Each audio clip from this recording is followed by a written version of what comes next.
Jadi judul babnya itu adalah usaha, energi, dan pesawat sederhana. Oke, kita mulai dari usaha. Kita definisikan terlebih dahulu. Apa itu usaha? Ya, jadi usaha dalam fisika itu berarti gaya yang diperlukan untuk memindahkan benda kayak gitu ya. Jadi misalkan ini gambar yang di sebelah kanan. Ada sebuah benda ditarik oleh gaya sebesar F ya. Ditarik ke kanan maka akan mengalami perpindahan. Perpindahannya juga ke kanan. Ya. Jadi sekali lagi itu pengertian usaha dalam fisika. Nah, kenapa Pak tekankan seperti itu? Karena dalam fisika dengan dalam kehidupan sehari-hari, definisi dari usaha itu sedikit berbeda ya. Kalau tadi usaha dalam fisika itu adalah gaya yang diperlukan untuk memindahkan benda. Nah, sedangkan dalam kehidupan sehari-hari itu kan punya konteks yang berbeda ya. Misalkan ini, saya berusaha memperoleh nilai ulangan 100 gitu misalkan. Nah, jadi kan konteksnya sedikit berbeda gitu. Jadi kalau pada fisika ada komponen gaya dan juga perpindahan. Nah, sehingga itu dikatakan sebagai usaha. Nah, itu.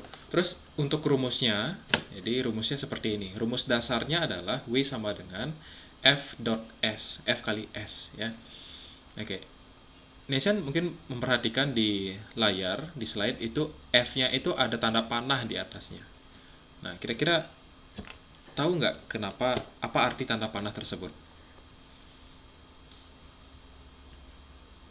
Nah, ini kalau di kelas 7 ya, di kelas 7 itu kita belajar tentang besaran, ada namanya besaran pokok, besaran turunan, ada besaran vektor, ada besaran skalar. Jadi, gaya ini, ya, gaya atau F, itu adalah besaran vektor, ya. Jadi, gaya atau F, tanda panah di atasnya, adalah besaran vektor. Nah, apa itu besaran vektor? Besaran vektor itu adalah besaran yang memiliki nilai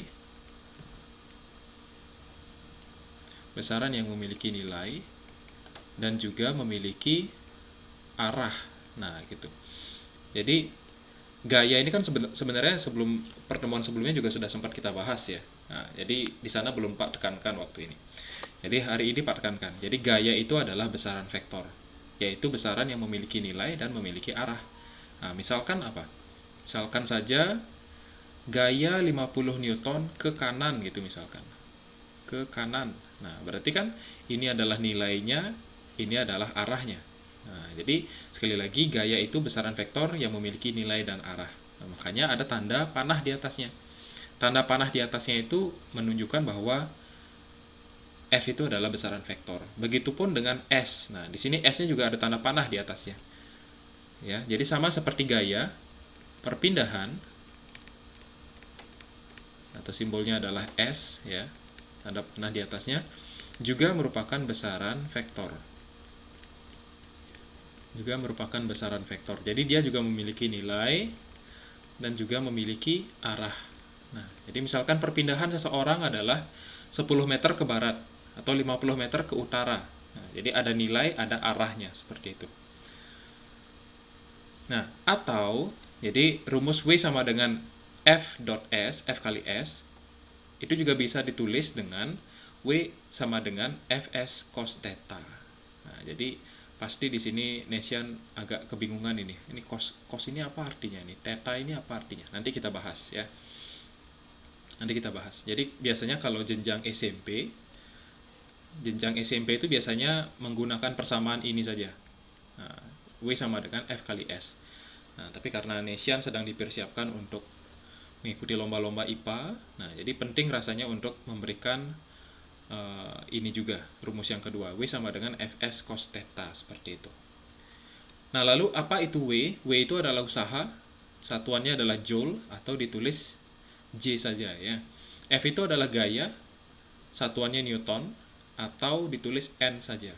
Nah, dan S itu adalah perpindahan, satuannya meter atau ditulis M. Nah, terus lagi satu ini Pak, kelupaan ini nulis tetanya. Sebentar.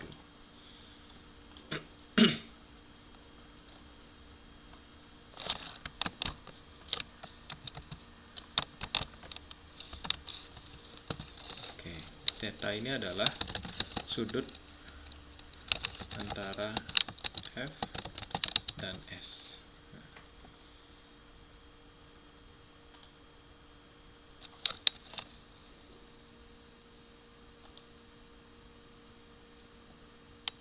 Oke, berikutnya, jadi dalam fisika, kapan suatu benda dikatakan melakukan usaha, ya? Jadi ada 3 syarat ini. Yang pertama adalah apabila ada gaya yang diberikan, ya. Jadi misalkan mendorong sesuatu atau menarik sesuatu, berarti kan kita memerlukan gaya, ya. Nah, jadi otomatis agar suatu benda dikatakan melakukan usaha harus ada gayanya, gaya yang diberikan ya, pada suatu benda tersebut. Syarat yang kedua adalah apabila terjadi perpindahan. Jadi misalkan kita mendorong atau menarik sesuatu, ya ada gayanya, maka harus terjadi perpindahan. Nah, harus terjadi perpindahan sebesar S. Jadi kalau tidak ada perpindahan, ya, kalau tidak ada perpindahan, jadi meskipun dikasih gaya, meskipun misalkan suatu lemari ditarik oleh satu orang, nah, tapi tidak ada perpindahan, maka tidak ada usaha namanya, ya, tidak melakukan usaha. Terus syarat yang ketiga adalah apabila gaya dan perpindahan tidak tegak lurus, ya. Atau tetanya itu tidak sama dengan 90 derajat. Oke, mungkin Pak jelaskan dulu mengenai theta ini ya. Pak buatkan slide khusus terlebih dahulu.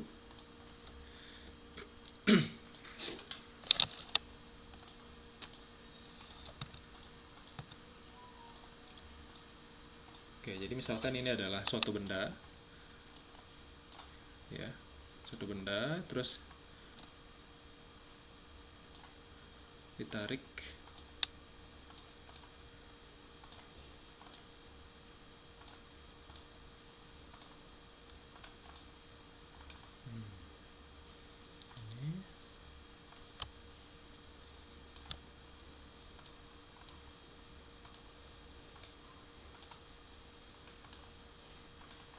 ini. Ya.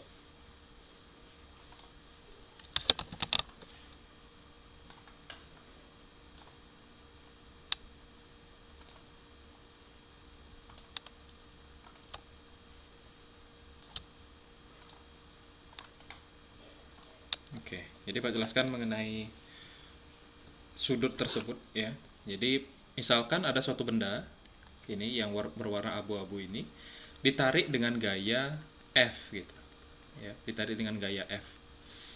Nah, yang mana kita lihat sendiri gaya yang diberikan itu miring ya, miring terhadap bidang datar. Jadi membentuk sudut ini. Jadi sudut yang dimaksud itu adalah di sini. Nah, jadi tetanya itu adalah di sini. Teta itu adalah sudut antara gaya yang diberikan dengan perpindahan yang terjadi. Perpindahannya itu kan ke kanan gitu ya. Nah, inilah tetanya. Jadi perpindahannya itu adalah di sini. Jadi dari kiri ke kanan gitu. Contohnya, nah, jadi kalau masih bingung dengan theta ini, kita bisa lihat contohnya pada gambar ini. Nah, jadi Nation bisa lihat di sini. Kan ada seorang anak kecil yang menarik box mainan ya, box mainan. Ini kan talinya ini kan agak miring dia ya. Nah, ini talinya ini agak miring. Jadi pada saat itulah nah, ada sudut theta di sini. Ada sudut theta. Nah, ya. Nah, ini sudutnya theta. Nah, seperti itu.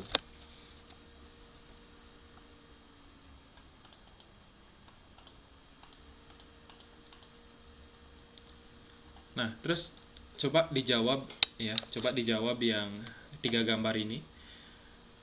Yang pertama, apakah gambar di samping dapat dikatakan melakukan usaha? Ini ada seorang anak kecil mendorong meja. Gimana? Ya atau tidak? Ya, kenapa ya? Alasannya kenapa?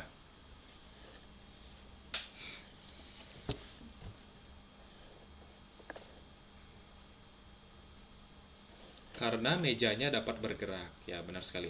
Coba kita lihat lagi sekali. Apakah anak kecil ini mengeluarkan gaya? Iya. Terus apakah meja ini mengalami perpindahan? Iya juga. Berarti dikatakan melakukan usaha ya. Jadi jawabannya adalah Ya, oke. Terus gambar yang kedua, apakah gambar di samping dapat dikatakan melakukan usaha? Jadi ada seorang yang mendorong bangunan ini, mendorong tembok. Tidak. Tidak apa iya? Ya apa tidak? Iya, tembok ini.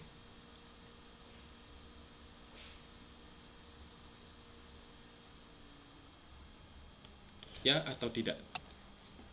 Tidak. Kenapa? Nah, benar sekali. Jadi karena temboknya itu tidak bisa bergerak ya. Jadi jawabannya adalah tidak. Oke. Terus yang ketiga. Yang ketiga. Apakah gambar di samping dapat dikatakan melakukan usaha? Jadi ada seorang anak kecil, di atas kepalanya itu diisi buku, terus dia berjalan. Nah, anggaplah berjalannya itu ke kanan ya. Bukunya itu ada di atas kepala.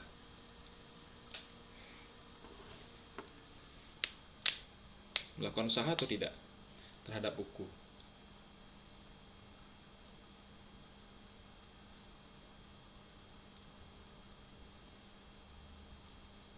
Ya atau tidak? Jawabannya adalah tidak. Nah, jawabannya adalah tidak. Nah, jadi gini yang perlu diperhatikan. Jadi bukunya ini kan ada di atas kepala ya. Bukunya ini ada di atas kepala. Sedangkan si anak ini bergerak ke kanan gitu. Apakah bukunya mengalami perpindahan terhadap kepala? Tidak. Ya, jadi bukunya ini tetap di atas kepala dia. Sedangkan dia bergerak ke kanan gitu. Jadi gaya yang diberikan itu adalah ke atas, sedangkan perpindahannya itu adalah ke kanan. Nah, paham nggak maksudnya? Jadi gaya yang diberikan ini adalah ke atas ya, ini F-nya. Sedangkan perpindahannya dia itu adalah ke kanan, ini S-nya. Nah, tadi pada syarat yang ketiga, apabila gaya yang diperpindahan tidak tegak lurus. Jadi syaratnya itu adalah tidak boleh tegak lurus. Nah, sedangkan ini kan tegak lurus dia. Nah, antara gaya dengan perpindahan itu tegak lurus. Nah, makanya ini tidak dikatakan melakukan usaha. Ya, paham nggak maksudnya? Paham ya? Nah, oke. Nah, itu untuk materinya. Nah, sekarang kita langsung ke latihan soal. Coba, latihan soal yang pertama.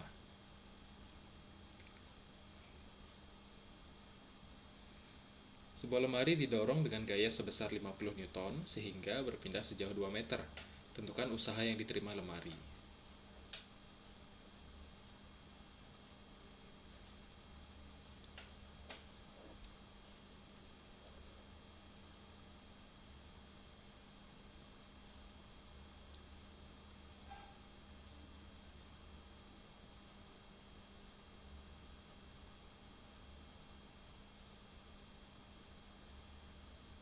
Oke, kira-kira bagaimana? Berapa usahanya?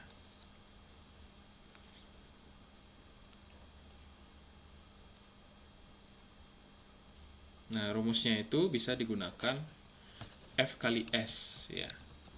Nah, berapa? 100 ya. Nah, ini.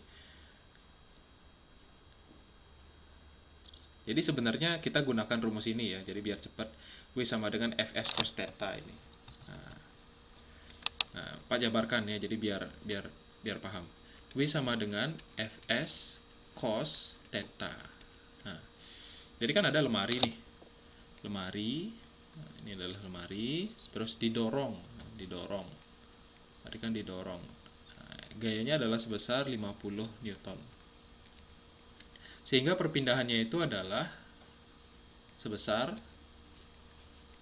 2 meter ya. S sama dengan 2 meter. Nah, kalau kita lihat di sini antara gaya, jadi gayanya ke kanan dan perpindahannya juga ke kanan kah gitu ya. Benar nggak? Gayanya ke kanan, perpindahannya juga ke kanan. Berarti sudutnya tetanya ini ke kanan dan ini juga ke kanan, berarti sudutnya adalah 0 derajat. Nah, paham nggak? Sudutnya ini kita dapat 0 derajat. Iya, karena tidak ada celah ya. Jadi kalau misalkan F-nya ke atas, S-nya ke kanan, Nah, ini kan sudutnya adalah 90 ini. Tetanya adalah 90 derajat. Nah, tapi kalau seperti ini kondisinya, tetanya 0 derajat. Paham ya? Nah, oke. Berarti gayanya adalah 50, S-nya adalah 2, cos theta itu cos 0 derajat. Nah, gitu. Nah, ini pasti Nesian bertanya-tanya ini, cos theta ini, cos 0 ini apa artinya? Nah, ini sebenarnya didalami pada materi matematika SMA ya. Nah, jadi nilai cos theta bisa dilihat pada tabel trigonometri ini. Ya. Jadi ini untuk sudut 0, sudut 30, sudut 45, 60 dan 90. Karena di soal tadi adalah 0 derajat. Nah, berarti ini 0, yang kita cari adalah cosnya. Oh, berarti yang kita gunakan adalah ini. Cos 0 adalah 1. Ya.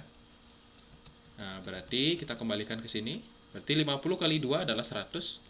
Dikali cos 0 ini adalah 1. Nah, berarti W sama dengan 100 Joule. Nah, begitu.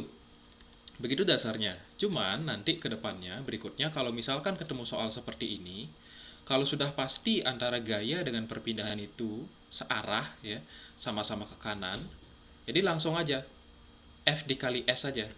Ya, langsung aja W sama dengan F kali S. Nah, F-nya adalah 50, S-nya adalah 2. Nah, 100 jadi. Nah, jadi tetanya ini bisa diabaikan, cosnya ini bisa diabaikan sementara, ya, selama gaya dan perpindahan itu sama-sama ke kanan atau ke kiri atau ke atas gitu. Jadi searah ya. Oke, bagaimana kira-kira, paham nggak maksudnya soal nomor 1? Paham ya? Oke.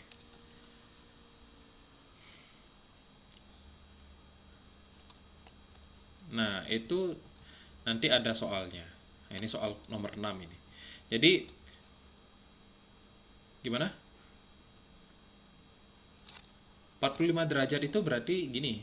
Kalau 30 derajat, berarti misalkan ini adalah bendanya. Kalau misalkan kita ambil dari 0 derajat ya. 0 derajat itu berarti segini. Itu F-nya. Ya. Kalau misalkan 30 derajat, berarti ya kemungkinan seginilah. Pakai nanti busur derajatnya biar lebih tepat. Kalau 45 derajat agak naik dikit. Nah, gitu. Kalau 60 derajat agak naik lagi. Ya. Ini 60 derajat. Kalau 90 derajat ya berarti ke atas di arahnya. Nah, gitu maksudnya. Nanti kita bahas di soal nomor 6. Jadi, sederhananya, kalau ada sudut diketahui, kalau ada sudutnya seperti nomor 6 ini, nah baru kita menggunakan rumus Fs cos theta gitu, sederhananya ya. Nah, jadi kalau tidak ada sudut, ya langsung aja W sama dengan Fs saja. Oke, kayak gitu Nisian. Ya. Nah, nanti kita bahas ini. Kita lanjut nomor 2 dulu.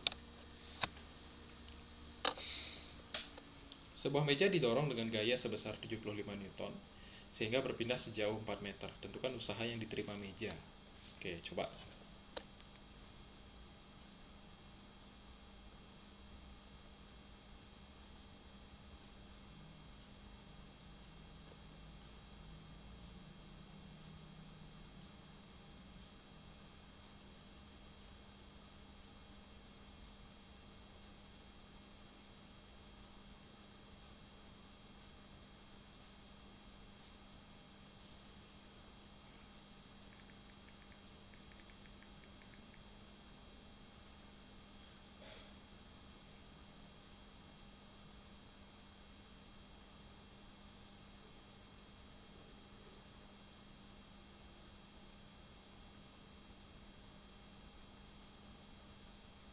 Berapa? 300, ya benar sekali. Nah, jadi seperti ini kan, meja didorong dengan gaya sebesar 75 Newton sehingga berpindah sejauh 4 meter. Oh, berarti kan langsung aja W sama dengan F kali S. 75 kali 4. Usaha satu aja sebenarnya. Usaha satu aja deh. Itu. Jadi hasilnya 300 Joule ya. Oke. Ada pertanyaan soal nomor 2?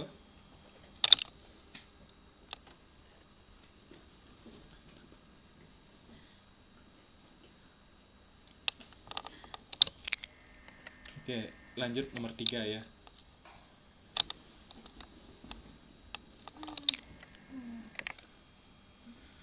Sebuah mobil memiliki massa 500 kg didorong oleh Andi, Budi, Ciko, dan Dedi dengan gaya masing-masing 100, 200, 150, dan 250. Akibatnya mobil tersebut berpindah sejauh 5 meter.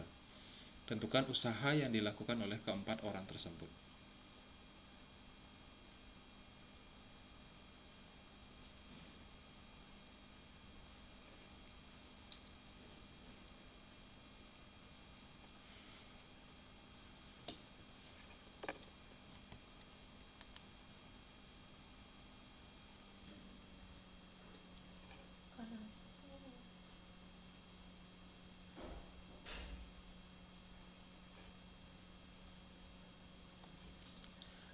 Oke, ini kan yang ditanya masih sama ya, usaha ya.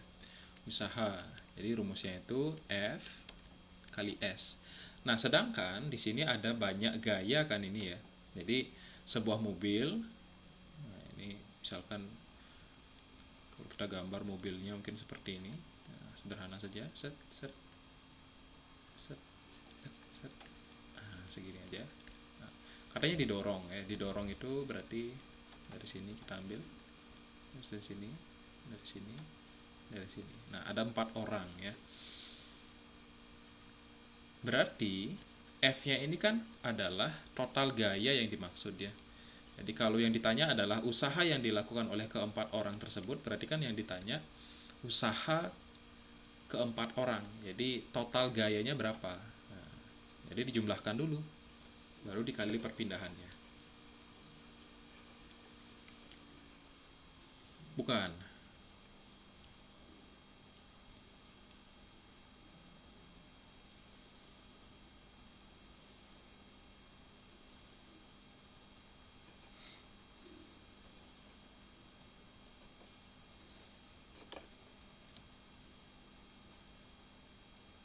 700 ya. Total gayanya adalah 700. Berarti usahanya berapa?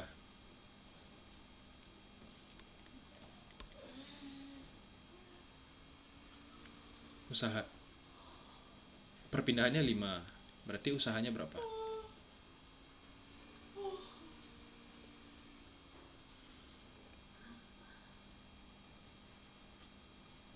3.500 ya.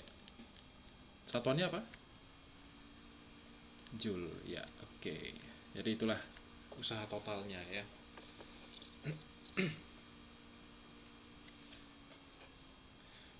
Iya. Nah, jadi ya nggak dipakai karena yang ditanyakan ke usaha aja ya. Jadi ini anggap pengecoh lah. Nah, hanya sebagai pengecoh.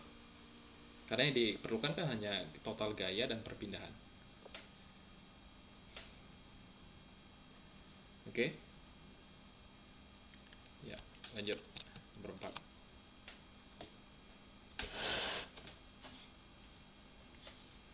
Mesin sepeda motor mampu mengeluarkan usaha sebesar 10.000 joule untuk berpindah sejauh 20 meter.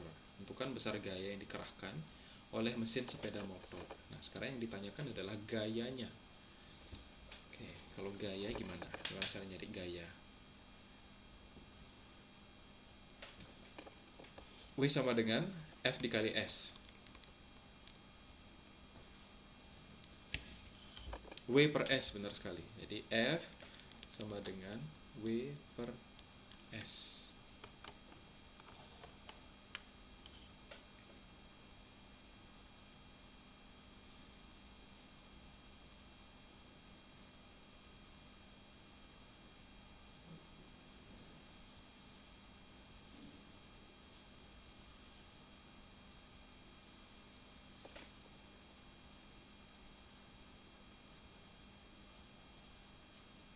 Lima ratus ya. 10.000 dibagi 20. F sama dengan 500. Satuannya apa kalau gaya? N. Ya, benar sekali. Oke, ya lanjut. Soal nomor 5. Mesin sepeda motor awalnya mengerahkan gaya sebesar 400 Newton untuk bergerak. Karena menemui lampu merah di jalan raya, sepeda motor direm dengan gaya pengereman 150 Newton hingga diam apabila perpindahan yang dialami sepeda motor adalah 50 meter. Tentukan usaha yang dilakukan sepeda motor. Oke.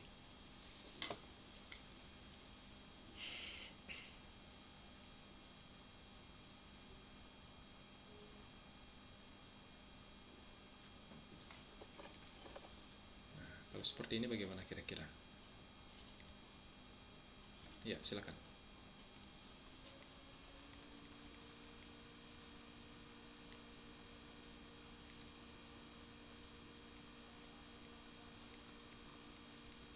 Gimana?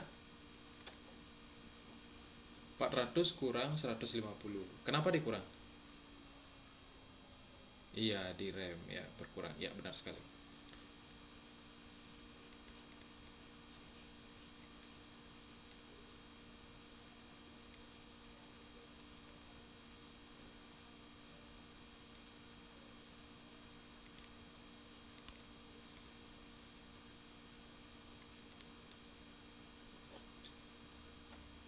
250 kali 50. Ya, benar ya. Nah, jadi kalau gaya pada mesin itu kan berarti berfungsi untuk menggerakkan ya, atau dengan kata lain menggerakkan sepeda motor ke depan kayak gitu ya. Jadi F-nya ini mengarah ke kanan ke depan 400 Newton. Sedangkan ketika dikasih pengereman, gaya pengereman itu kan bekerja berlawanan arah ya untuk memperlambat benda. Jadi F P gitu, 150 Newton. Nah, berarti ini harus kita kurangin kayak gitu ya. W sama dengan sigma F dikali S. Dimana total gayanya itu adalah 400 atau gaya mesin dikurang gaya pengereman dikali perpindahan. Jadi 400 dikurang 150 dikali 50. Hasilnya adalah 250 dikali 50. Hasilnya 125 Joule ya. Oke. Gimana kira-kira, ada kendala soal ini? Nggak ada ya. Jadi diingat aja, ini kalau gaya mesin ya berarti searah dengan perpindahan. Tapi kalau gaya pengereman berarti dia berlawanan arah dengan perpindahan ya. Jadi harus dikurang. Oke, lanjut. Nomor 6. Seorang anak menarik gerobak mainan seperti pada gambar. Gaya yang diberikan pada gerobak adalah 50 Newton dengan sudut elevasi 60 derajat terhadap bidang datar. Apabila perpindahan yang dialami gerobak 10 meter, tentukan usaha yang dilakukan oleh anak tersebut. Ya, jadi seperti yang Pak bilang tadi. Jadi kalau ada sudutnya, seperti ini ada sudutnya 60 derajat, berarti rumus yang kita gunakan ya gini. W sama dengan Fs cos theta. Fs cos theta ya. Nah, jadi gayanya dimasukkan, perpindahannya digunakan, dan tetanya bisa dilihat di tabel. Oke, dicoba dulu kira-kira berapa hasilnya. Nah, ini udah ada catatannya di sini. Catatan cos 60 adalah setengah, atau bisa dilihat di sini. Ini 60. Nah, cosnya berarti adalah setengah berarti. Yuk, silakan.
Caranya, nah ini sama sebenarnya.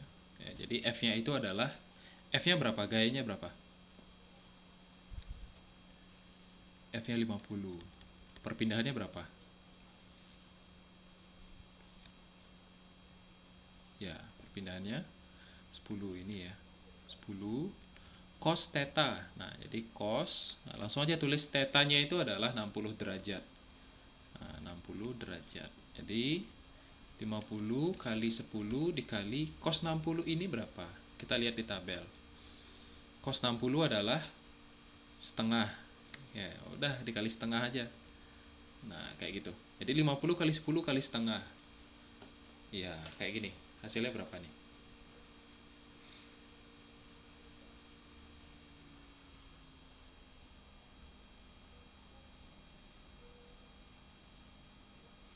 250 joule ya.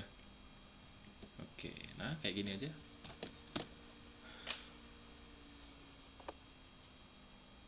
Oh, bukan.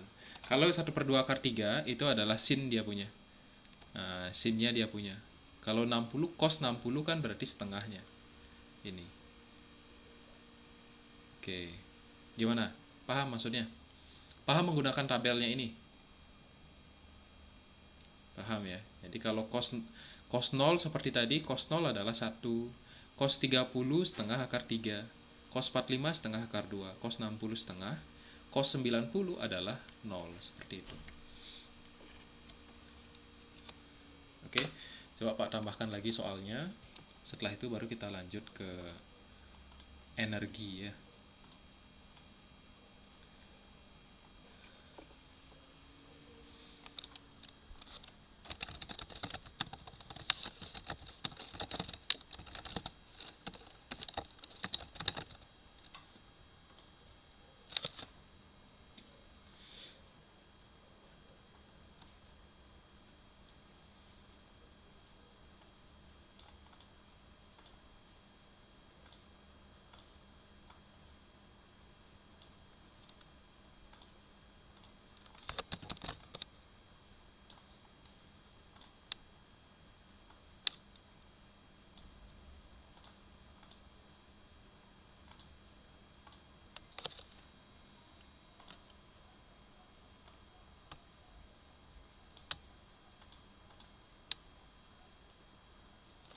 Oke, sudah.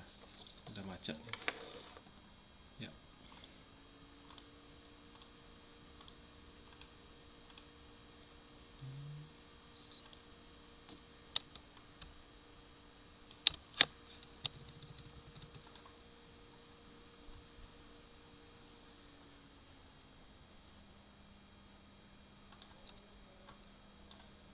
Oke, sebentar dulu.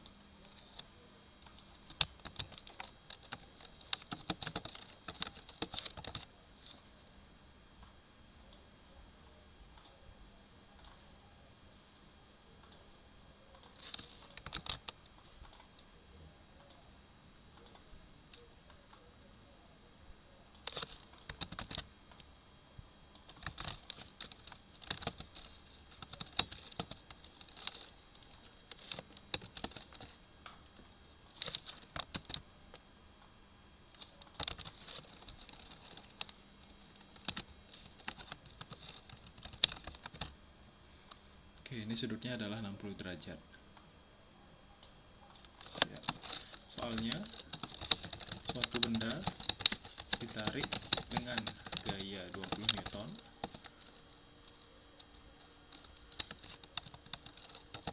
dengan sudut elevasi 60 derajat terhadap bidang datar.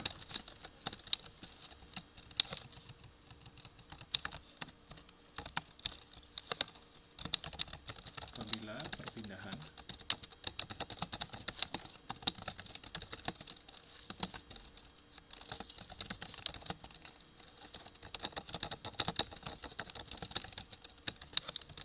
Oke, ini dicoba. Inisial. Ya.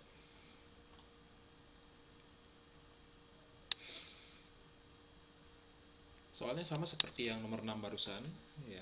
Jadi beda angka aja.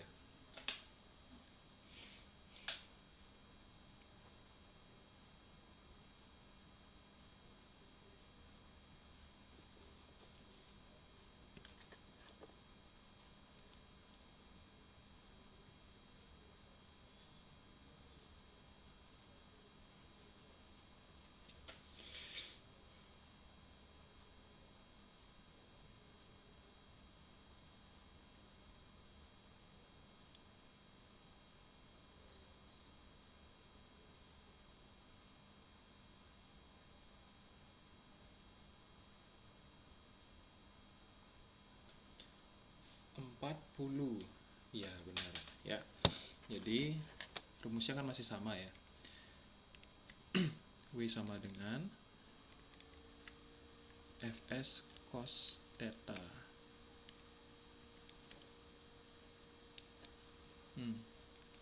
20 dikali 4 cos 60 kayak gitu dulu ya. Cos 60 ya. 80 dikali setengah. Hasilnya adalah 40 Joule. Ya, seperti itu. Oke, ada pertanyaan sampai sini? Nggak ada. Oke, kalau tidak ada, kita lanjutkan ke materi energi ya.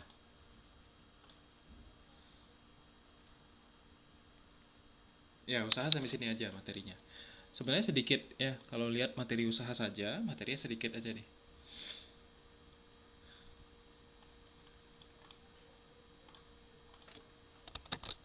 Oke, kita lanjutkan.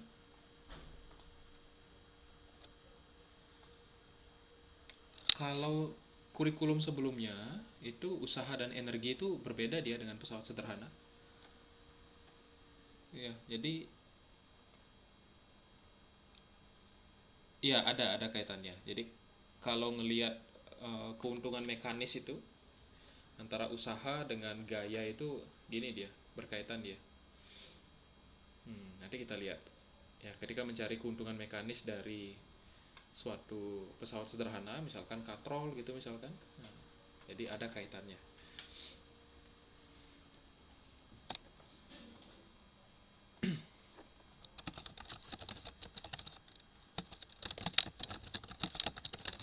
Oke.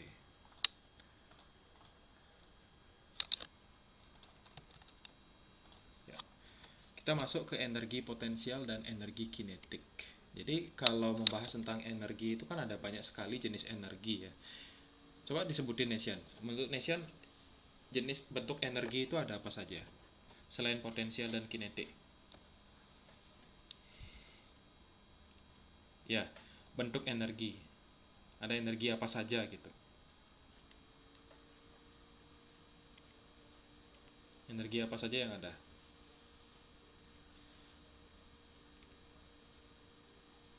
Ya, selain potensial dan kinetik. Ada energi apa lagi? Energi listrik, benar. Panas bisa.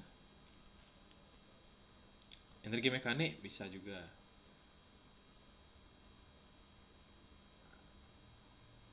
Energi bunyi, ya bisa. Nah, iya. Ya, dan banyak lagi ya. Jadi ada banyak sekali jenis energi. Jadi yang sekarang kita akan bahas itu adalah potensial, kinetik, dan lagi satu mekanik ya. Ya, potensial, kinetik, dan mekanik lagi satu nanti. Oke, kita mulai dari yang energi potensial. Energi potensial. Nah, kita lihat dari definisinya terlebih dahulu. Ya. Nah, apa itu energi potensial, Dek?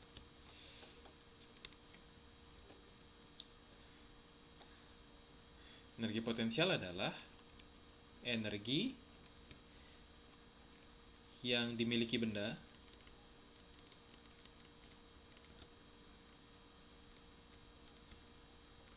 pada posisi.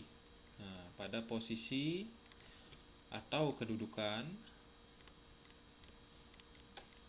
atau ketinggian tertentu. Ketinggian tertentu. Nah, jadi kalau sudah membahas tentang energi potensial ini pun energi potensial ini ada banyak jenis ya, energi potensial gravitasi, energi potensial listrik, ya. Jadi setiap membahas mengenai energi potensial itu pasti kaitannya dengan posisi atau kedudukan. Atau dalam hal ini adalah ketinggian suatu benda gitu. Nah, jadi maksudnya seperti apa?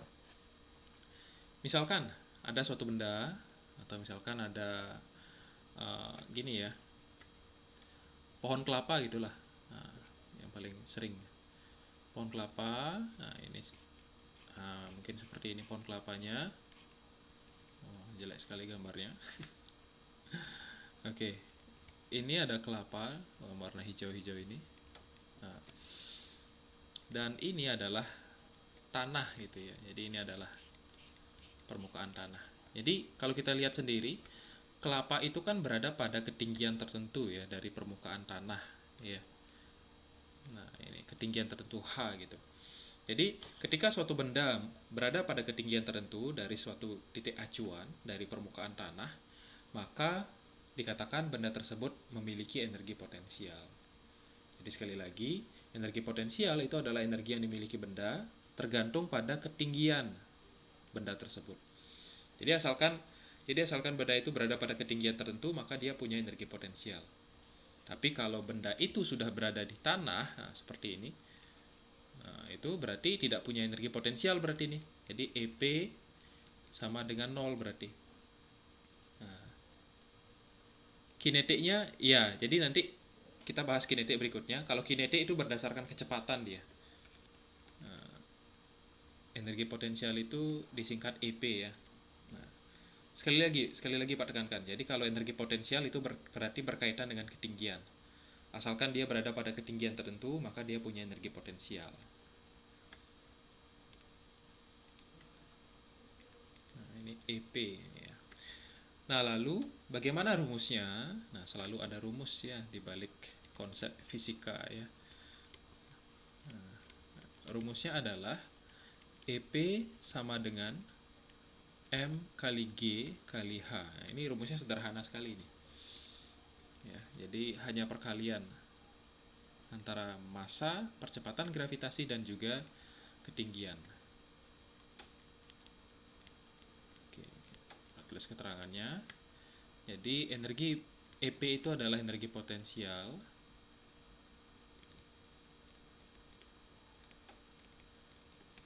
Kira-kira satuannya apa nih, Sian? Kalau energi potensial? Ya, satuannya apa?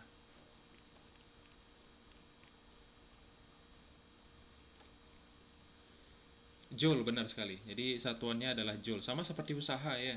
Usaha dan energi itu satuannya adalah joule ya. Lalu M ini adalah massa. Nah, coba diingat kalau massa itu satuannya apa?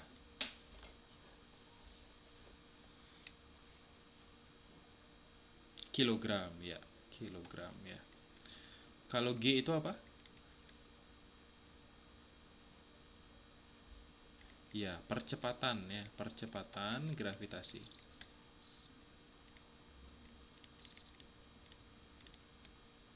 Satuannya meter per sekon kuadrat. Masih ingat, Nesian? Kalau di bumi itu percepatan gravitasinya berapa? Kalau di bumi, percepatan gravitasinya berapa? Nah,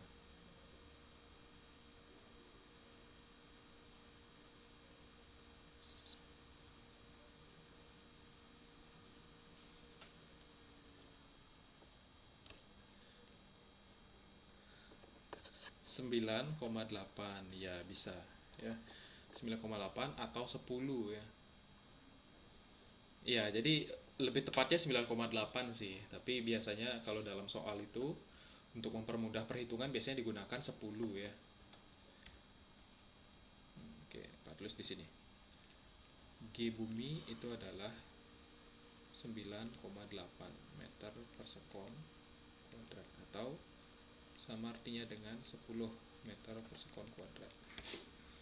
Lalu lagi satu H. Nah, di sini ada H. Height ya, height itu berarti ketinggian.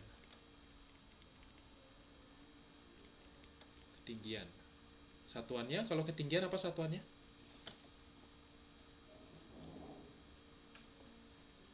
Kalau ketinggian, tinggi itu apa satuannya? Apa ya kira-kira? Oh, tingginya adalah sekian apa? Apakah sekian gram? Oh, tingginya adalah 10 gram atau 10 meter, 10 cm.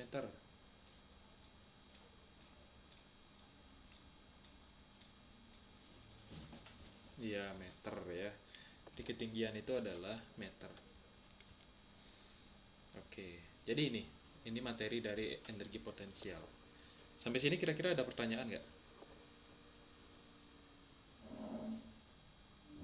Oke, belum ada ya. Lalu kita lanjutkan. Sebelum ke energi kinetik, nah, jadi kita kaitkan terlebih dahulu antara energi potensial dengan usaha ya. Hubungan energi potensial dan usaha. Ya, jadi gini. Usaha atau W itu adalah perubahan dari energi potensial. Atau secara matematis ditulis W sama dengan delta EP. Nah, jadi kalau Nesian ketemu simbol tanda segitiga seperti ini, dibacanya itu adalah delta ya. Nah, delta. W sama dengan delta EP. Jadi, artinya apa? Nah, Nesian tahu nggak kalau delta itu artinya apa?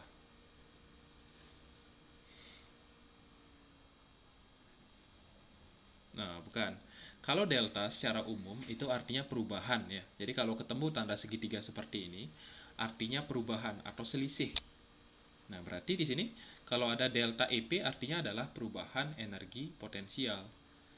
Nah, sekali lagi, usaha itu adalah perubahan energi potensial. Jadi, bisa kita tulis energi potensial akhir dikurang energi potensial awal. Nah, kayak gitu. Jadi yang namanya perubahan itu kan sama artinya dengan selisih ya. Kalau nyari perubahannya berarti energi akhirnya dikurang energi awalnya kayak gitu. Atau misalkan kita lihat di sini pada contoh pada gambar ini. Pada ketinggian tertentu, misalkan ini punya energi 10 joule gitu misalkan. Di atas pohon kelapa ini dia punya energi 10 joule. Lalu ketika di bawah dia punya energi udah habis, dia udah nol ya karena udah di dasar. Berarti perubahannya berapa, Dek? Berarti perubahan energi potensialnya berapa? Oke. Oke, jadi ini pada gambar ini ada buah kelapa, misalkan pada ketinggian ini ketika masih berada di atas, misalkan energi potensialnya adalah 10 joule. Ini 10 joule. Lalu ketika dia jatuh dan menyentuh tanah, ya, energi potensialnya menjadi 0. Berarti perubahannya berapa? Ya, perubahannya adalah negatif 10 sebenarnya, karena kan akhir dikurang awal kayak gitu ya. 0 dikurang 10. Nah, sama juga dengan di sini. W sama dengan EP2 dikurang EP1. Nah, maka kalau kita tuliskan lagi ini MgH2 dikurang MgH1, atau W sama dengan MgH2 kurang H1.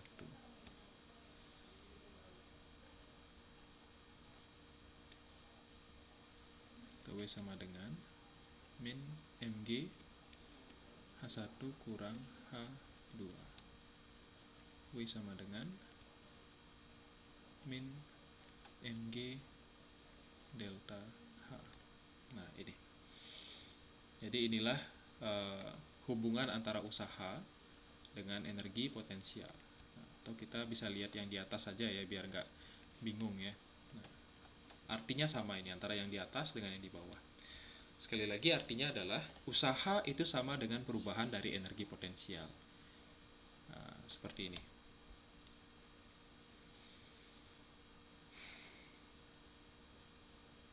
Ya, kita lanjut dulu ya. Kita lanjutkan ke energi kinetik.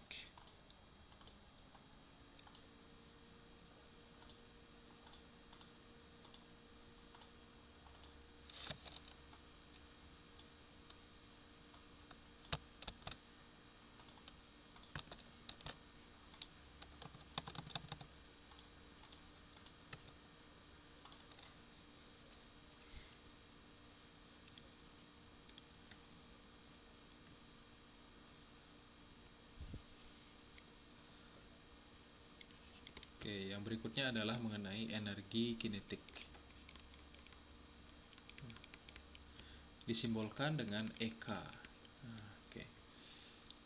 Kita lihat terlebih dahulu mengenai definisinya. Definisi dari energi kinetik. kalau tadi energi potensial itu berkaitan dengan posisi atau ketinggian suatu benda. Jadi asalkan dia udah berada pada ketinggian tertentu, maka benda tersebut akan memiliki energi potensial. Berbeda halnya dengan energi kinetik. Ya, energi kinetik adalah energi pada benda, ya, pada benda yang bergerak dengan kecepatan tertentu. Dengan kecepatan tertentu. Nah, jadi sekali lagi, energi kinetik ini bergantung pada kecepatan. Nah, kalau tadi energi potensial bergantung pada ketinggian, kalau sekarang energi kinetik bergantung pada kecepatan. Asalkan benda itu bergerak, ya, asalkan benda itu bergerak, maka dia punya energi kinetik. Nah, begitu sederhananya. Ya, jadi rumusnya bagaimana? Nah, bisa kita lihat rumusnya adalah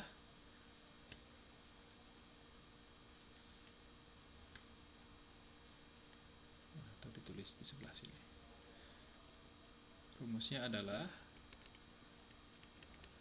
EK sama dengan setengah dikali M kali V kuadrat. Nah, ini.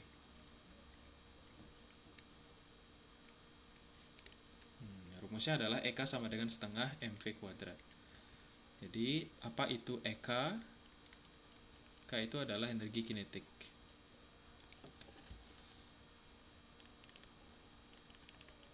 Satuannya apa kira-kira?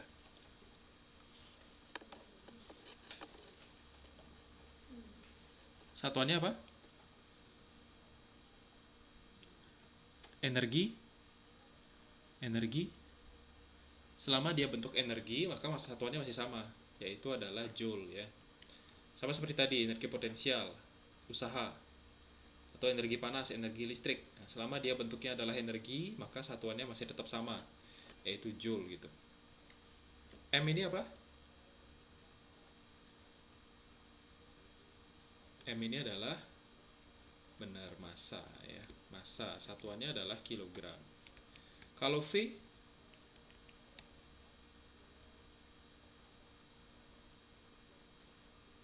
ya, kecepatan. Kecepatan satuannya masih ingat nggak apa satuan dari kecepatan?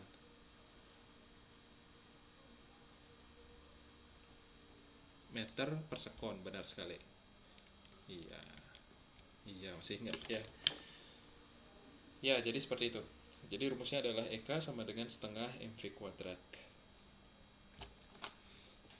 Nah, kalau tadi ada hubungan antara energi kinetik, energi potensial dengan usaha, begitupun dengan energi kinetik ada kaitannya dengan usaha, ya.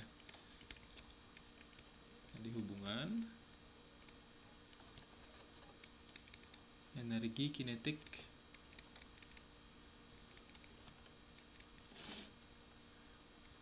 dan usaha. Oke. Jadi misalkan ada suatu benda yang bergerak dengan kecepatan tertentu. Anggaplah ini kecepatan awalnya adalah V1. Ini bergerak, ya. Nah, sehingga setelah bergerak itu di sebelah kanan ini kecepatannya menjadi V2. Nah, bertambah dia. Ya. Maka berapakah besar usaha yang dialami oleh benda tersebut? Nah, kita bisa meninjaunya dengan menggunakan hubungan energi kinetik dengan usaha.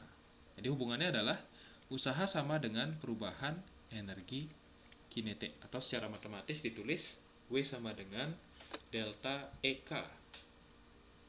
Ya, delta EK. Nah, ini sama seperti tadi sebenarnya, ya. Jadi kalau di energi kinetik ada W sama dengan delta EK, kalau di potensial ada W sama dengan delta EP. Nah, sebenarnya sama saja ini. Lalu berikutnya kita tuliskan, kita jabarkan, ya, karena ini artinya adalah perubahan. Delta itu artinya perubahan atau selisih, berarti EK2 dikurang EK1. Nah, jadi selalu seperti itu, ya, kalau diminta selisih gitu atau perubahan, berarti energi kinetik 2 atau energi kinetik akhir dikurang energi kinetik awal. Lalu kita tuliskan lagi EK2-nya berarti setengah MV2 kuadrat dikurang setengah MV1 kuadrat. Jadi nanti nggak usah bingung ya, ini kok ada V2-nya, ini ada V1-nya. Nah, karena menyesuaikan dengan indeks nih. Kalau EK2 ya berarti V2. Kalau EK1 ya berarti V1.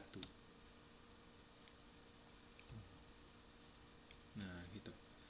Atau bisa ditulis lebih sederhana, M V2 kuadrat dikurang V1 kuadrat. Nah, ini.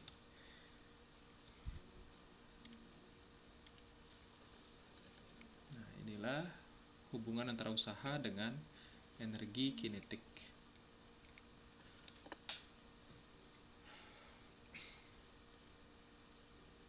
Oke, sampai sini kira-kira ada pertanyaan nggak? Rumus apanya? Kinetik. Kalau kinetik saja, kalau energi kinetik saja, ini EK sama dengan setengah MV kuadrat. Nah, tapi kalau yang ditanya adalah eh, kalau misalkan ada perubahan kecepatan, berarti kan energi kinetiknya juga berubah. Nah, berarti pakai yang ini. Nah, ini nyari usaha jadinya. Nah, seperti itu. Sama seperti tadi ya pada energi potensial. Kalau yang ditanya adalah energi potensial ya berarti ini aja rumusnya MGH gitu. Tapi kalau yang ditanya adalah usaha berkaitan dengan energi potensial ya berarti yang ini dipakai. Nah, ini dua rumus ini. Bisa salah satu ya, yang di atas atau yang di bawah.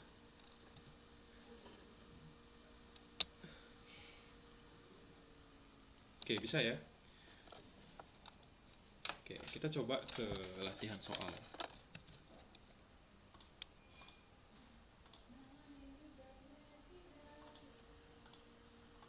Oh iya, boleh.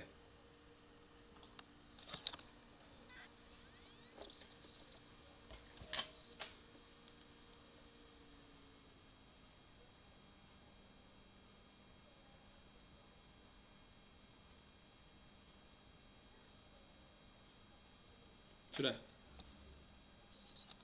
Ya, yang ini.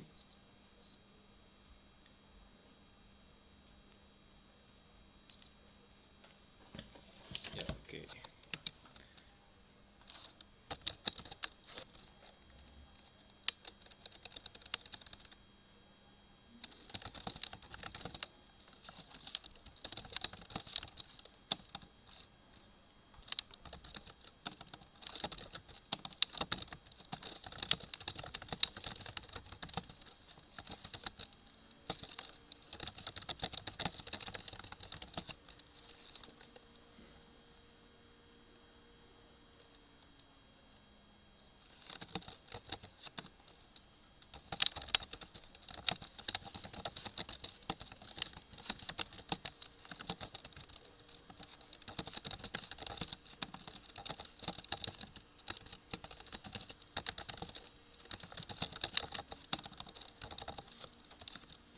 Oke, bisa mulai dikerjakan ya. Ini soal yang pertama.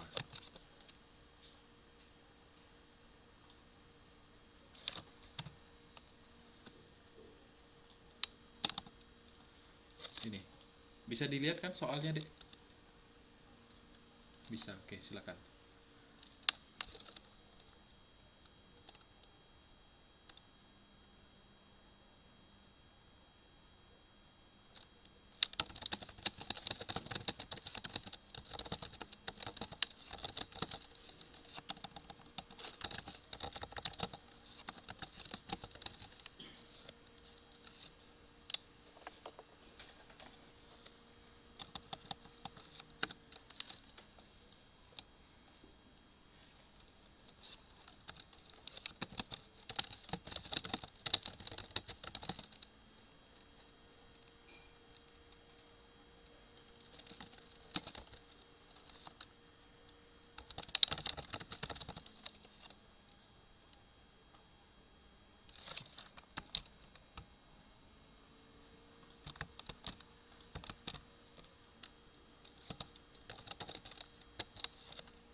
Oke, nomor satu sudah dapat 160. Ya, benar. Nomor 2.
Sudah dapat nomor 2. Oke.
50. Ya, benar sekali.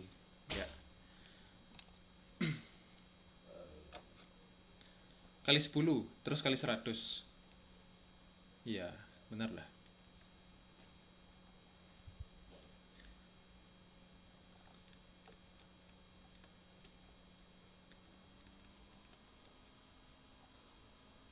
Ya, nomor 3. Nomor 3 itu energi kinetik.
Yang mana?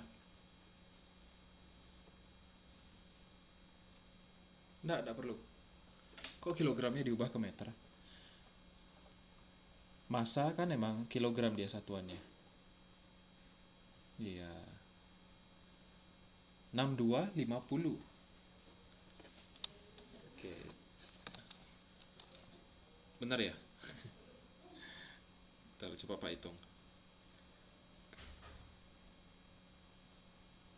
Oh iya benar. 6250. 6250 Joule. Oke, terus yang nomor 4.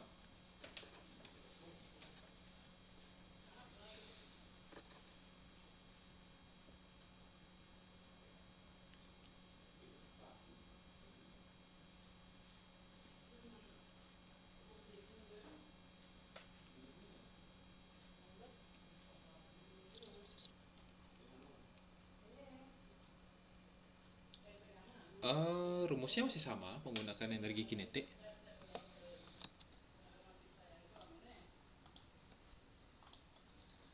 Nomor 4.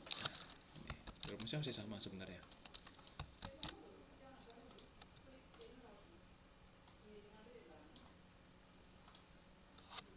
Nah, ini. Jadi rumusnya itu kan masih sama. Energi kinetik sama dengan setengah mv kuadrat. Cuman yang diketahui kan massa ya 20 kg. Energi kinetiknya diketahui. Nah, 1000 Joule. Nah, lalu yang ditanyakan adalah kecepatannya sekarang. Iya, berarti masukkan ini. Ini energi kinetiknya 1000, lalu setengah masanya adalah 20. Nah, gitu. Jadi V-nya ditanyakan. Nah, oke, coba ya. Coba diselesaikan.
Ya, 1000 bagi 10 berapa? Oh, kok 1000 bagi 10 10? Berapa? 1000 bagi 10. Iya, 100 ya. Nah, berarti gimana lagi berikutnya?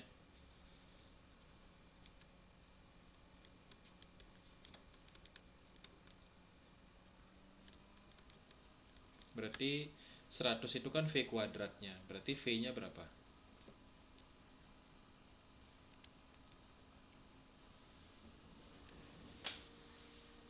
Ya, diakarkan. Iya, jadi V sama dengan akar dari 100. V-nya itu adalah 10. Satuannya apa? Meter per sekon, masih sama. Oke. Ya, jadi kayak gitu. Gimana? Ada pertanyaan mengenai soal ini? Nggak ada. Oke, lanjut dulu. Yang nomor 5. Mungkin soal terakhir ya.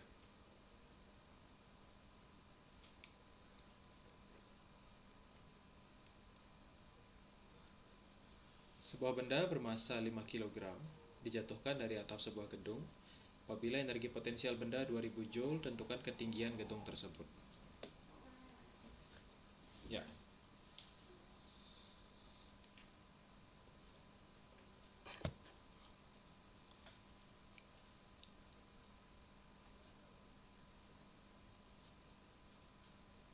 Ya, energi potensial pakai.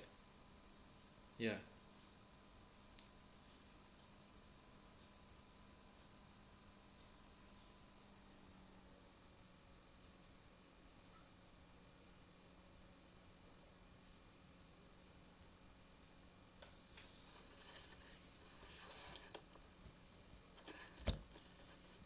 Ya, 10 aja dulu pakai.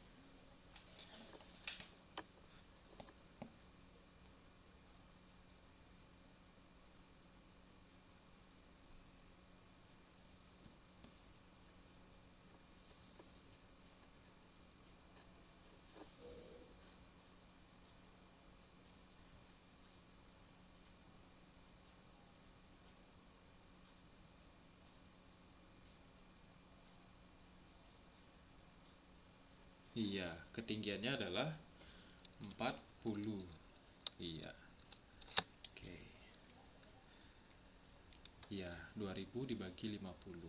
Satuannya apa? Ya, satuannya meter. Ya, benar sekali. Oke. Ya, sudah cukup. Kira-kira dari 5 soal ini ada yang mau dibahas lagi? Ada yang perlu penekanan? Udah jelas ya?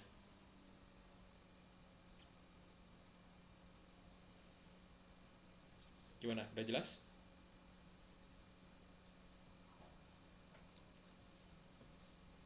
Oke. Ya.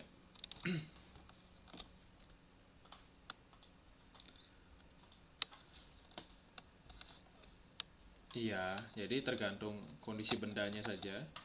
Kalau bendanya berada pada ketinggian, berarti energi potensial itu kaitannya. Kalau bendanya bergerak, berarti kaitannya dengan energi kinetik kayak gitu. Nah, nanti pertemuan berikutnya baru kita bahas mengenai energi mekanik ya. Karena energi mekanik itu dasar. Ya, pesawat sederhana mungkin juga. Atau enggak deh kayaknya. Mungkin berikutnya kita pemantapan mengenai energi potensial kinetik dan juga mekanik. Dan juga hubungan-hubungannya ini. Ya, oke.